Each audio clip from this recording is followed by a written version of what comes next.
Olá, seja muito bem-vindo, seja muito bem-vinda ao Simplificando. Aqui nós simplificamos a programação para você, trazendo conteúdos que vão te ajudar a se tornar um desenvolvedor full stack com Python, Django e React. Eu sou o Júlio Felipe e o tema de hoje é mutável ou imutável, uma distinção de dados fundamental no Python.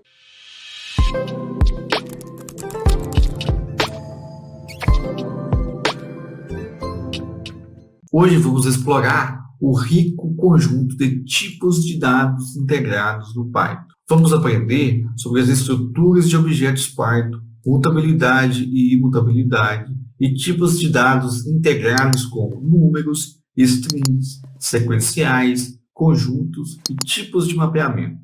Tudo o que fazemos com o computador é gerenciar dados. Os dados vêm em muitas formas e sabores diferentes.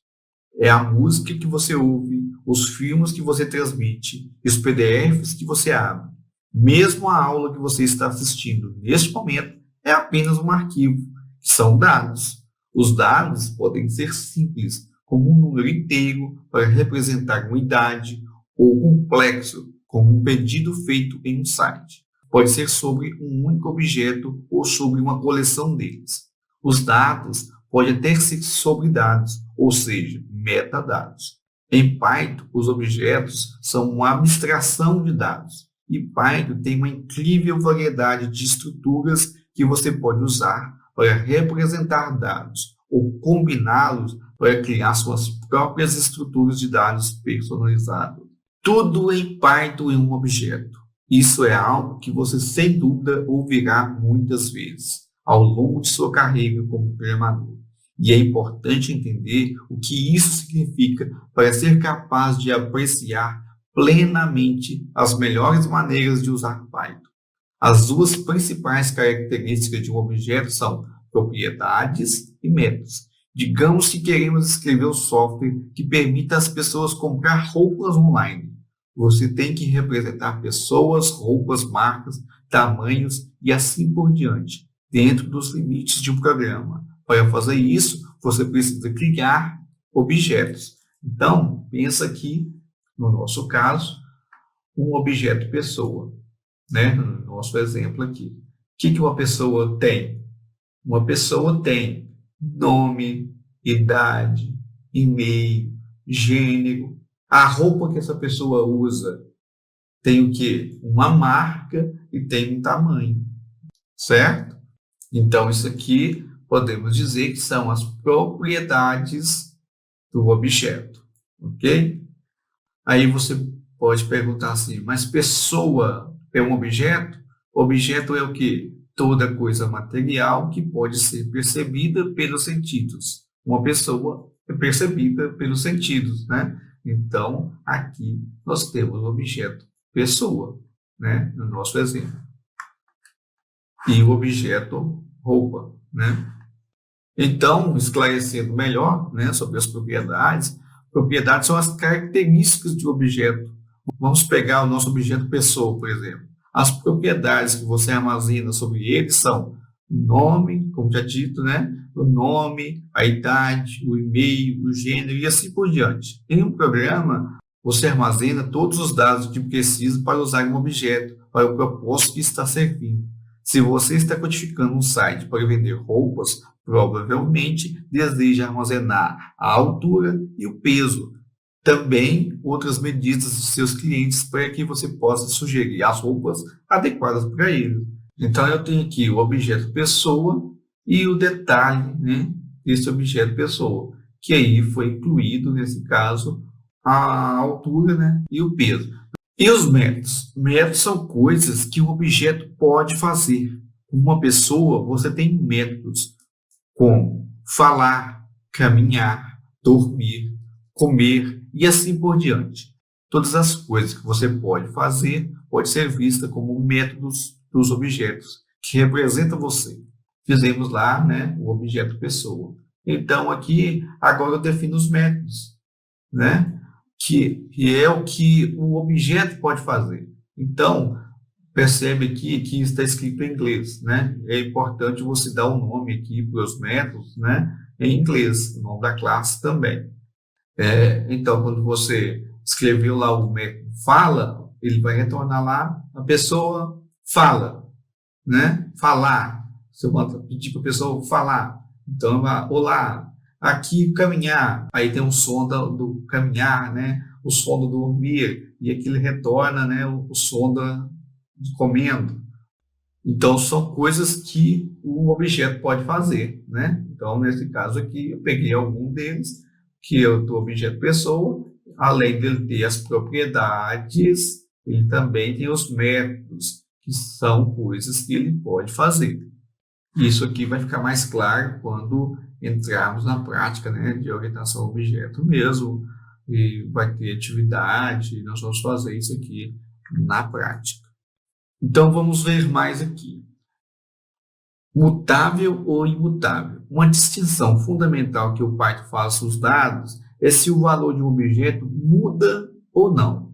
Se o valor pode mudar, o objeto é chamado de mutável. E se o valor não pode mudar, o objeto é chamado de imutável.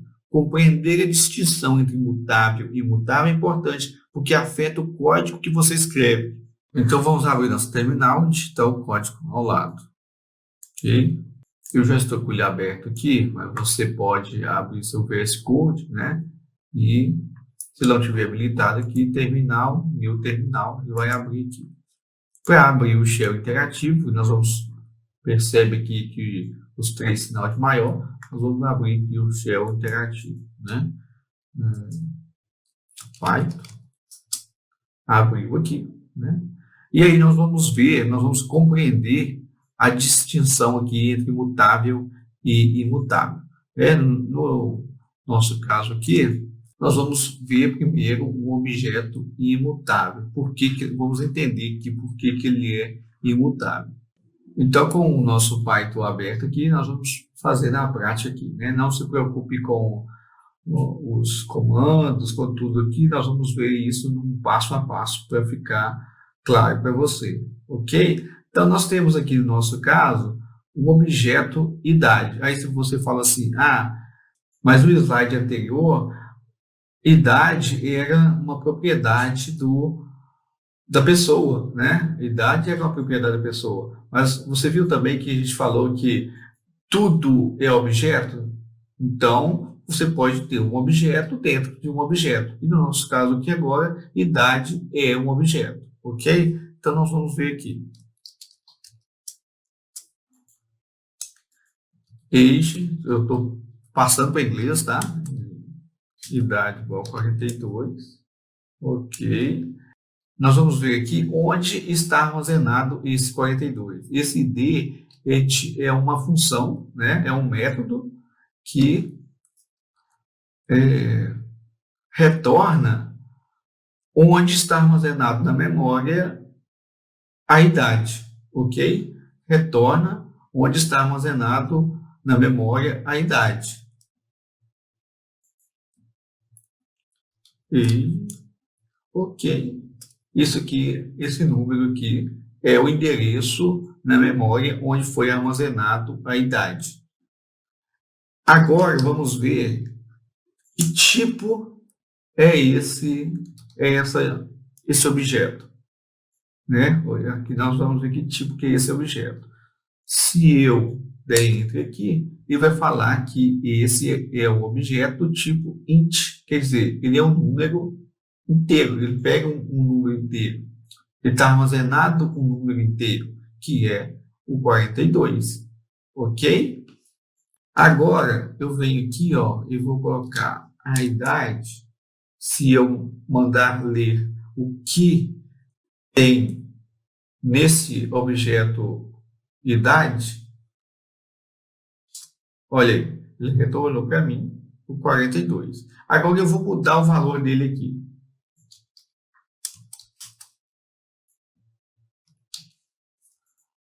Idade agora é 43. Será que ele vai substituir o 42? O que você acha? 43. Se eu fizer aqui, por exemplo, 43. Agora, se eu venho aqui e faço assim, ó, vamos ver qual endereço que está a idade agora. Olha aqui, esse mesmo número, esse número aqui, é igual de cima? Não, ele é diferente. Então, o que aconteceu aqui? Ele não alterou o valor do 42. Ele escreveu em outro lugar da memória, reatribuiu, né? Ele gravou novamente em outro espaço da memória o 43. Ele não substituiu. Então, por isso que esse aqui é chamado de imutável, né? Nesse caso aqui, esse valor inteiro é imutável, porque eu não consegui substituir aqui, ele não foi substituído. Se ele fosse substituído, quando eu colocasse outro valor e mandasse ler aqui o endereço da memória, ele teria que trazer isso aqui, entendeu? Então ele faz o novo ao invés de substituir. Então ele é imutável, eu não consigo mudar aqui o endereço. Ele faz um outro, mas não muda. Ok? Agora nós vamos ver um outro exemplo, um exemplo mutável para ficar claro para você o que é o mutável e imutável, né? Com um outro exemplo para você comparar, isso ainda fica mais claro ainda, né? Para esse exemplo, eu criei uma lista chamada M. Abordaremos as listas com mais detalhe posteriormente. Mas, por enquanto, apenas pense nelas como uma coleção de dados, nesse caso, múltiplos inteiros.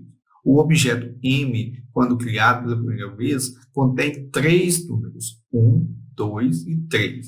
Em seguida, imprimiremos o ID, né? Nesse caso aqui é o endereço de memória desse objeto.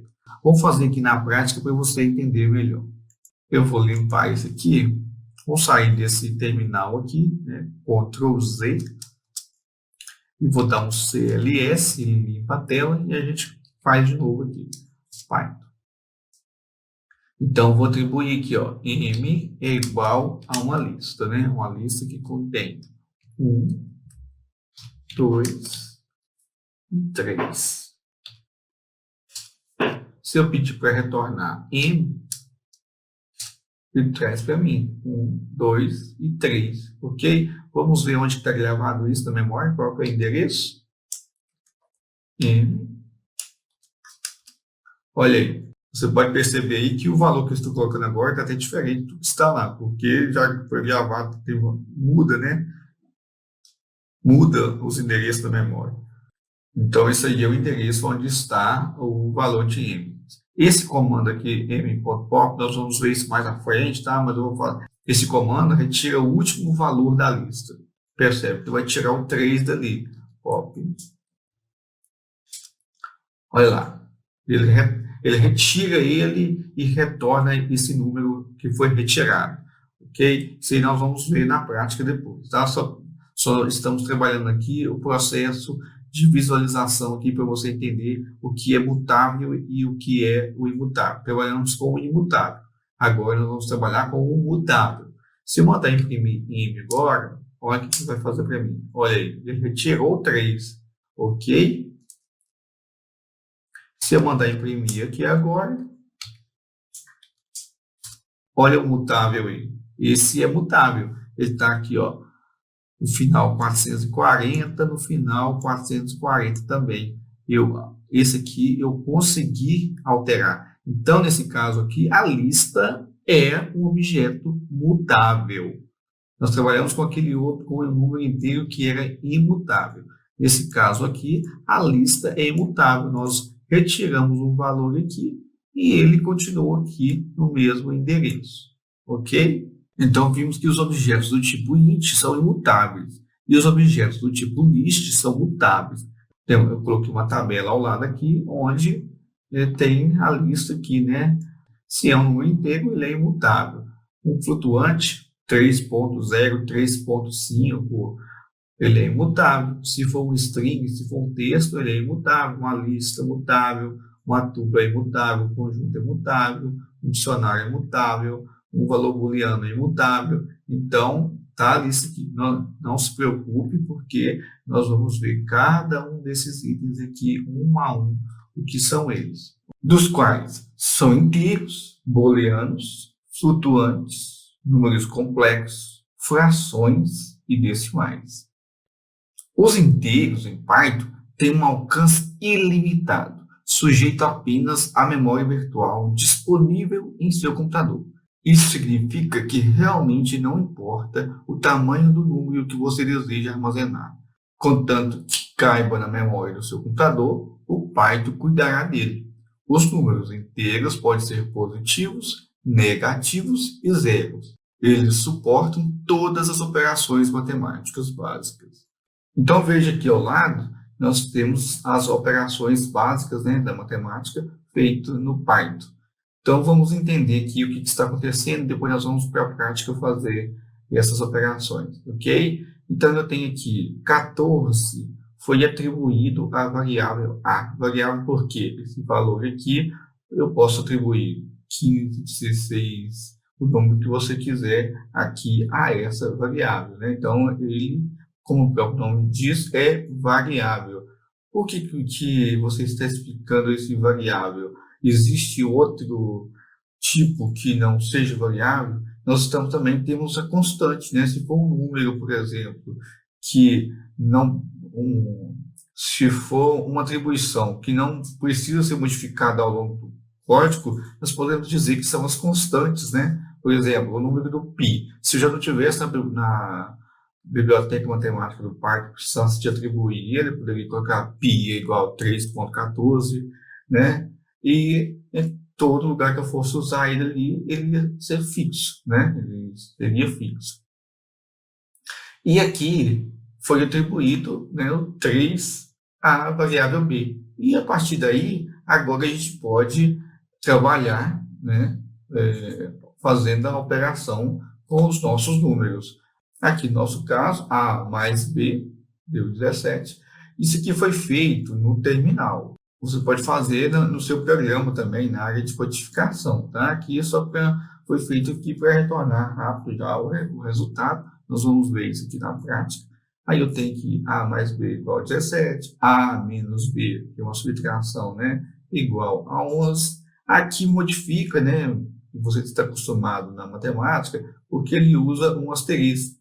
Então, A vezes B igual a 42. Então, esse aqui é o operador da multiplicação, né? E a divisão aqui, nós temos a verdadeira divisão. Por que verdadeira divisão? Existe outra. Nós também no Python temos a divisão inteira, né? Então, na verdadeira divisão, nós temos a barra, nessa barra, para simbolizar a divisão, né? Isso é diferente também da matemática, que o operador que você utiliza na matemática, A barra B, que é A dividido por B, então ele retornou aqui, né? E a divisão inteira, ele ignora as casas decimais, A barra B, então ele retorna 4.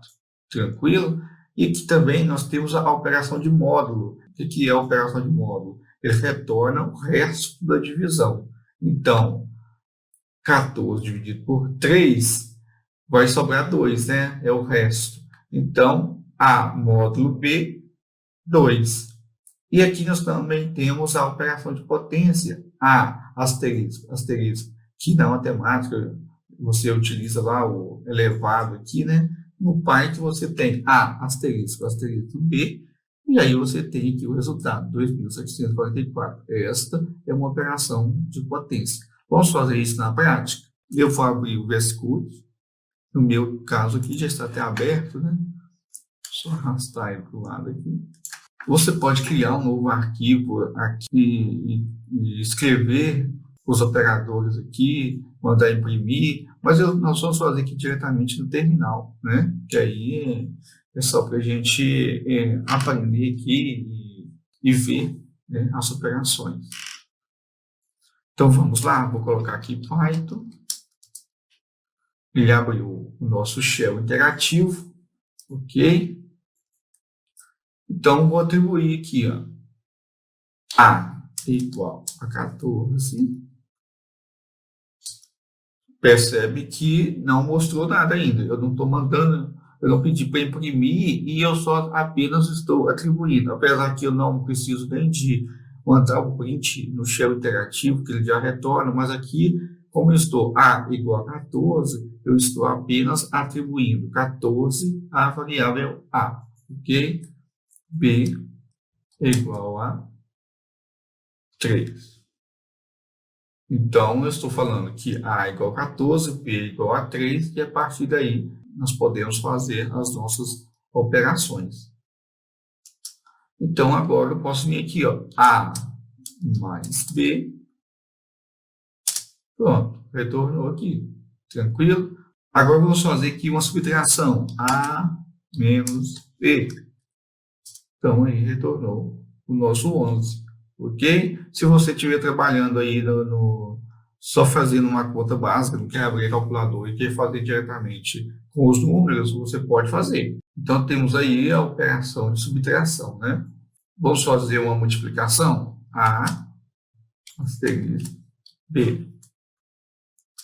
Então, retornou aí o nosso 42. Ok?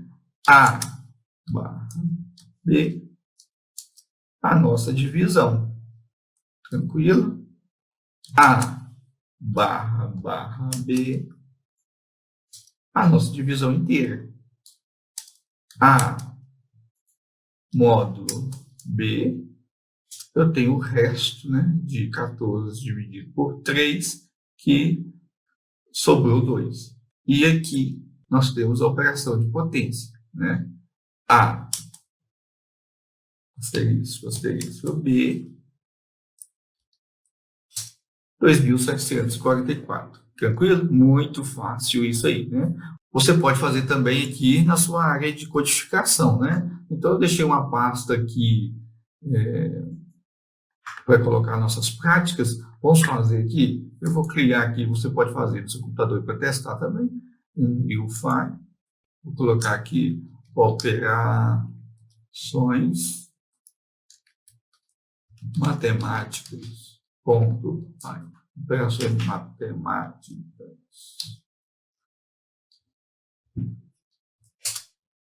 Tranquilo? Criei aqui o arquivo operações matemáticas e eu vou fazer aqui o nosso código. A é igual a 14, B é igual a 3. E agora eu tenho para visualizar int A mais B. Tranquilo? E agora para visualizar do jeito que você já viu. Botão direito, Run Python File em terminal. Ok? Ele mostrou aqui o nosso 17. Ok? Aí você pode escrever as outras aqui também e testar, né? Você pode fazer essas operações aí. Tranquilo? Pode fazer outras também. Você pode criar suas próprias operações aí, para praticar. E se ao invés de fracionar, você deseja truncar um número para o inteiro, pode usar uma operação int integrada. Observe que o truncamento é feito em direção a zero.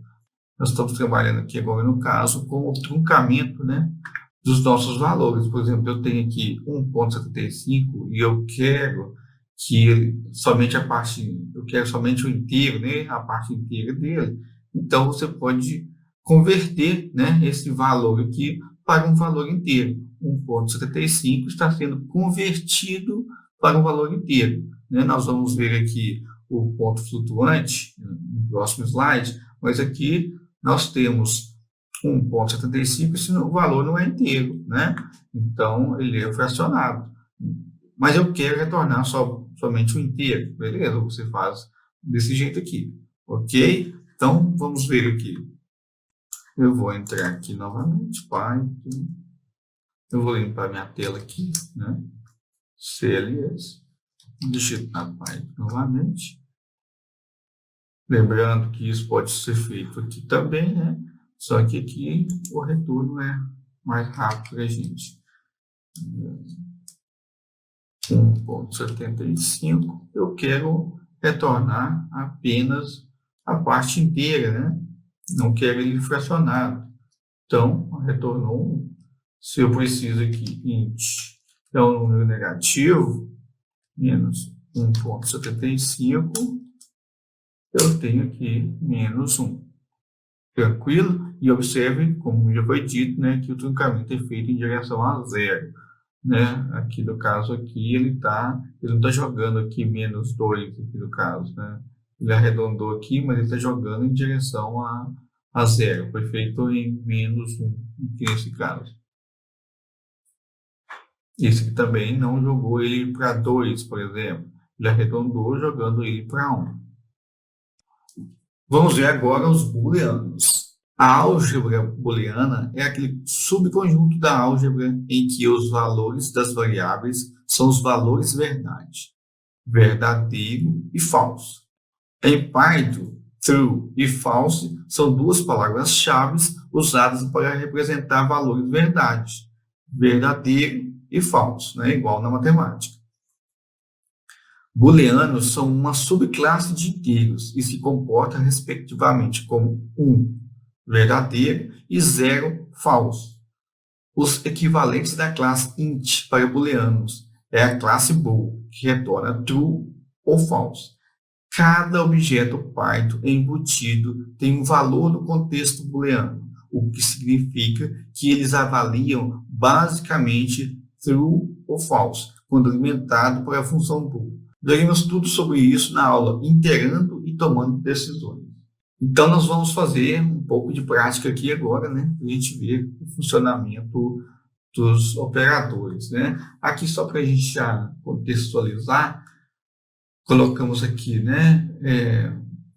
Mandando retornar aqui como um valor inteiro true, né? Então, ele retorna lá como se fosse 1. E o false, ele retorna como 0, né? É a operação binária mesmo aí que o computador trabalha. Então, ele é composto de 0 e 1, né? Verdadeiro e falso, né? Então, você pode fazer essa ligação aí. E aqui temos aí também o bool, né? Se você colocou aqui 1, ele vai retornar aqui como true. Se você colocou aqui -42, ele retorna true. Lembrando que é também qualquer outro número que não seja 0. Se você colocar 0 aqui, ele vai retornar para você falso. Se não for um valor 0, aí ele vai retornar como true aqui. Se for 0, ele retorna falso, né? Então, aqui também um rápido apanhado dos operadores AND, OR e NOT. Nós vamos trabalhar muito com isso aqui, né? Mais à frente. Então, já estudando uma contextualizada aqui, né?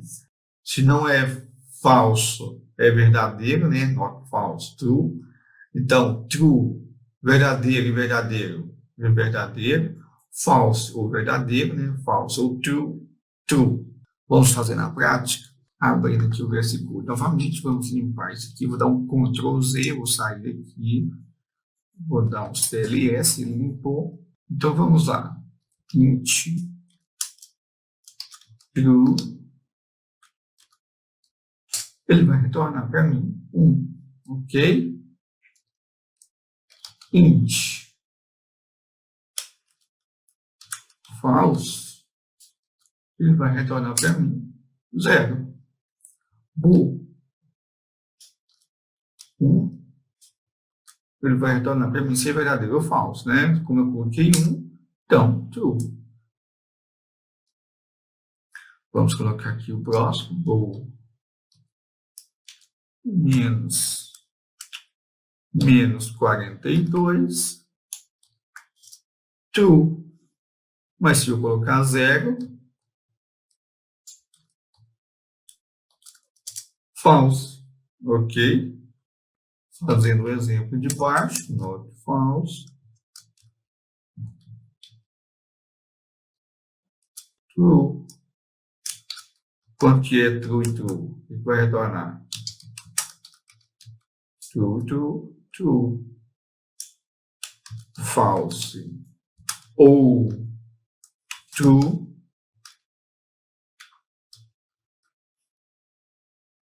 true. Então, temos aqui, né?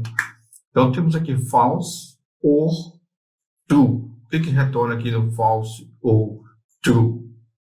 True, ok? Aqui é o operador AND, operador OR e o NOT.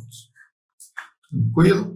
Então, é bem tranquilo também. Isso aqui vai ficar mais claro quando a gente colocar isso num contexto, né? mas é importante você ver o princípio, né, desses operadores. Tranquilo? Minimizar aqui. Então, esses são os operadores lógicos. Vamos avançar aqui. Então, operações matemáticas com booleanos, como assim?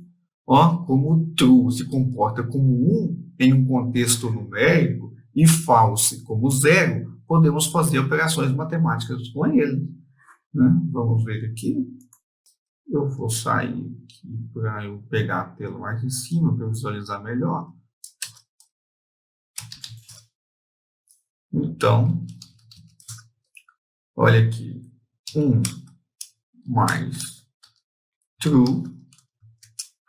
1 mais true. 2 false mais 42. É 0, né? 0 mais 42 e 42.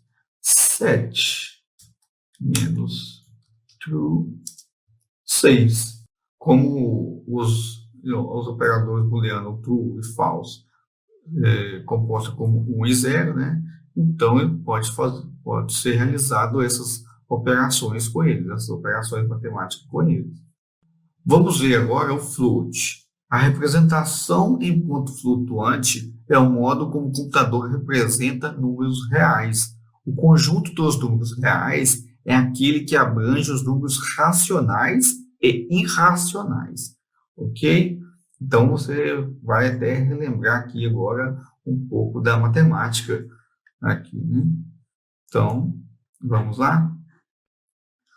Os números de ponto flutuante, ou números reais, são representados em Python de acordo com o formato de ponto flutuante binário de precisão dupla, da norma I3E754, que é armazenado em 64 bits de informação divididos em 3 seções: sinal, expoente e matiz. Normalmente, as linguagens de programação fornecem aos codificadores 2 formatos diferentes: precisão simples e dupla.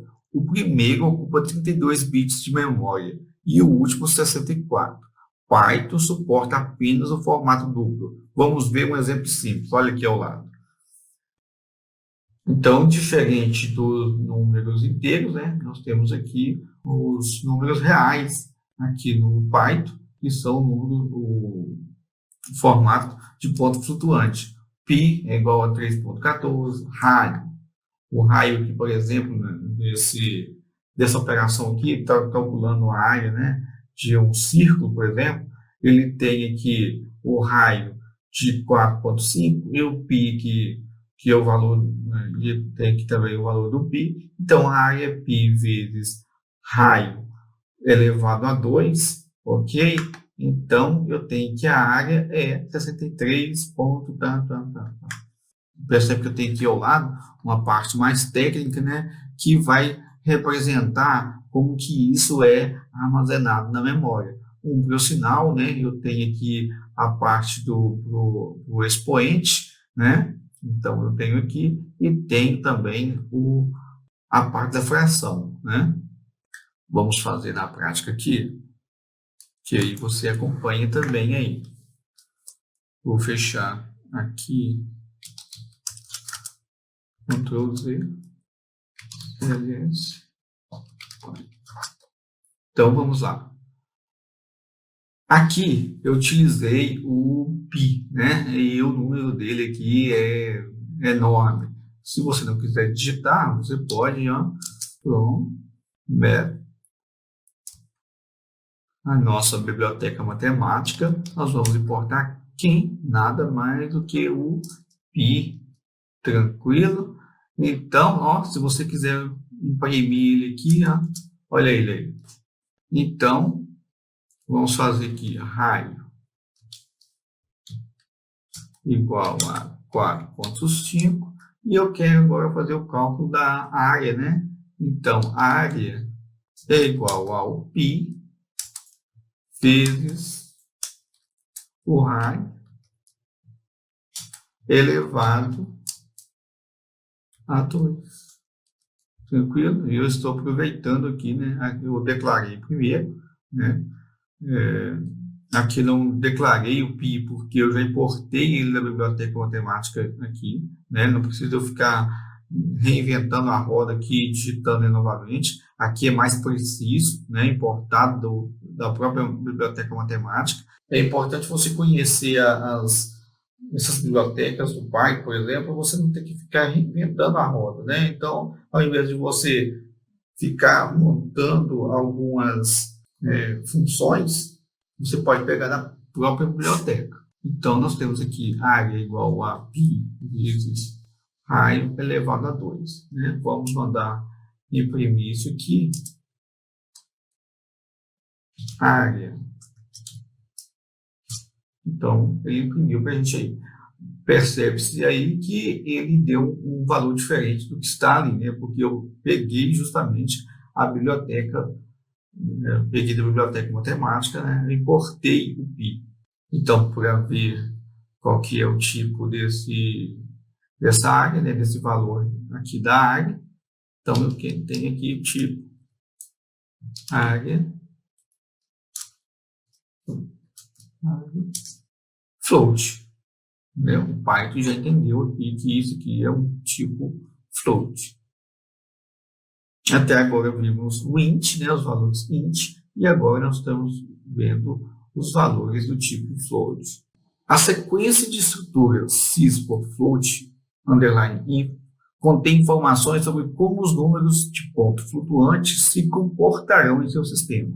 Então, se você for lá no terminal, né, lá no shell interativo, digitar lá import sys.float underline info, ele vai retornar para você aqui, ó, o valor máximo, né, de um número de ponto flutuante, de um float, né, o máximo de um expoente, né,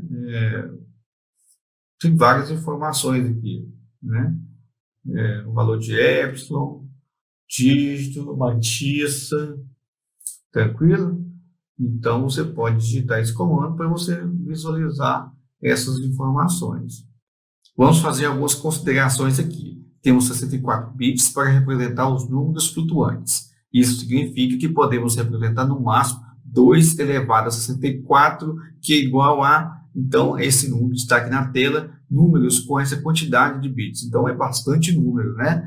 Então, dê uma olhada nos valores max e epsilon, que nós vimos naquela função passada, para os números flutuantes, e você perceberá que é impossível representá-los todos. Simplesmente não há espaço suficiente. Então, eles são aproximados ao número representável mais próximo.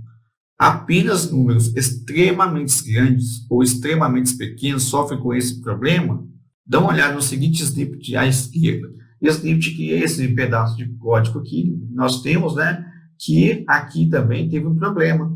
0.3 menos 0.1 vezes 3 deveria ser 0. Então, ele retorna aqui, ó, menos 5 pontos. E aqui você tem aqui a notação científica, né?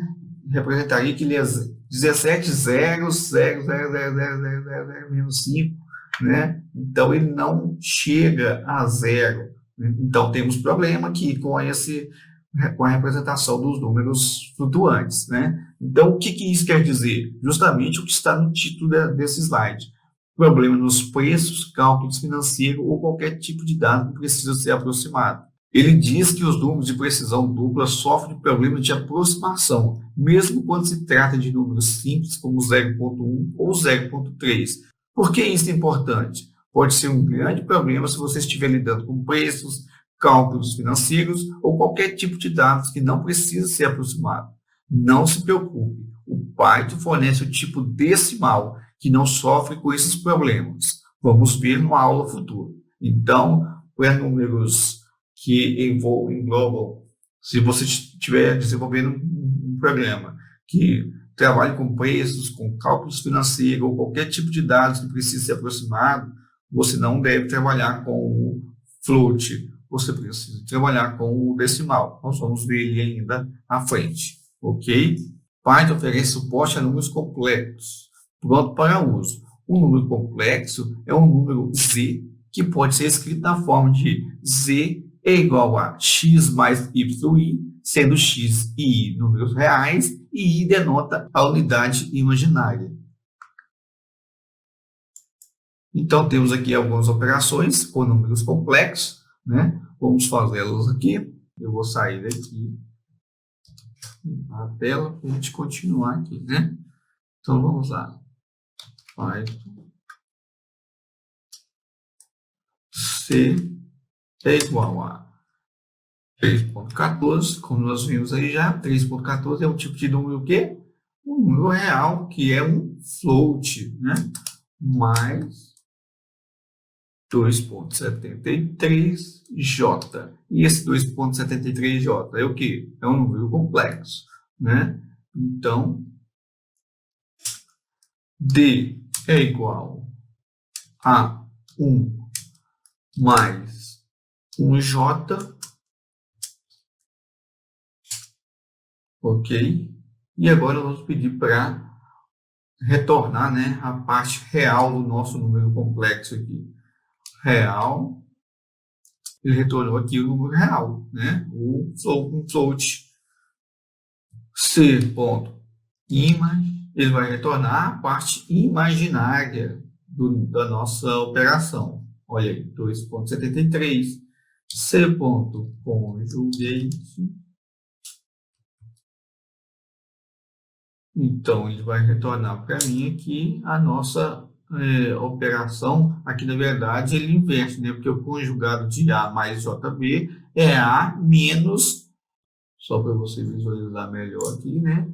O conjugado de A mais JB é A menos JB, ok? Continuando aqui, C vezes 2. Então, ele faz a multiplicação, né? É permitida a multiplicação, C elevado a 2. A exponenciação também é permitida. Aí ele fez a exponenciação, né? C menos D. Adição e subtração também é permitido. Ok? Continuando, vamos terminar nosso tour pelo departamento de números, passando agora pelas frações e decimais.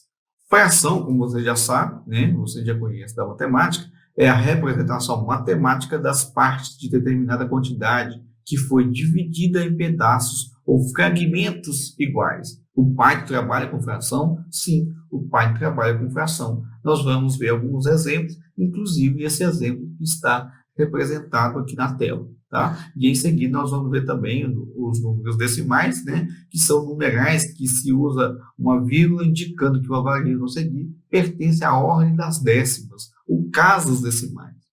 Então vamos lá. Eu tenho aqui as operações com frações, né? Vamos resolver isso aqui na prática.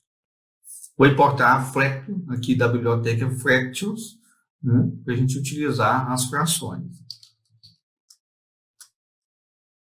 From Fractions, import Fraction. Tranquilo? Fraction, a fração 10/6. Olha que legal. Ele já está simplificado, né? Ele simplificou para a gente. Agora, será que tem como simplificar ainda mais? Vamos ver.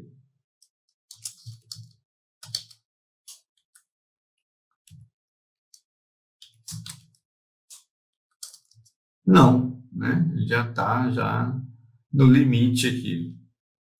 Vamos realizar uma operação aqui com as frações. Fraction 1,3 mais fraction 2,3. Então, ele retornou aqui que é o inteiro, né? Eu coloquei 1/3 mais 2/3, então deu 1 inteiro aí. Tranquilo? Vamos realizar aquela operação do slide anterior? Então, dá para resolver ela aqui, ó.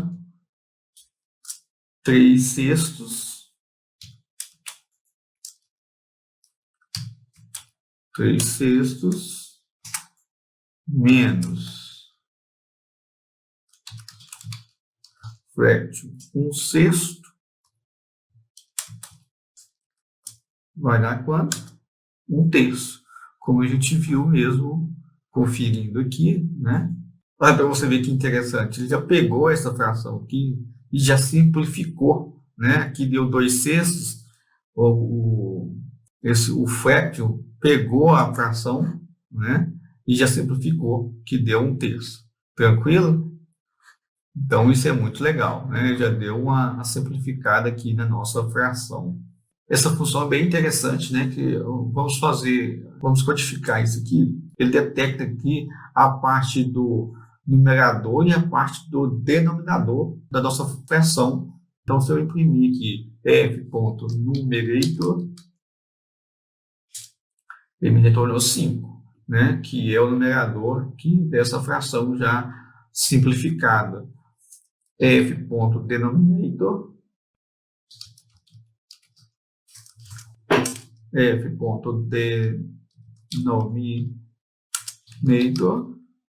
ele retorna para mim 3.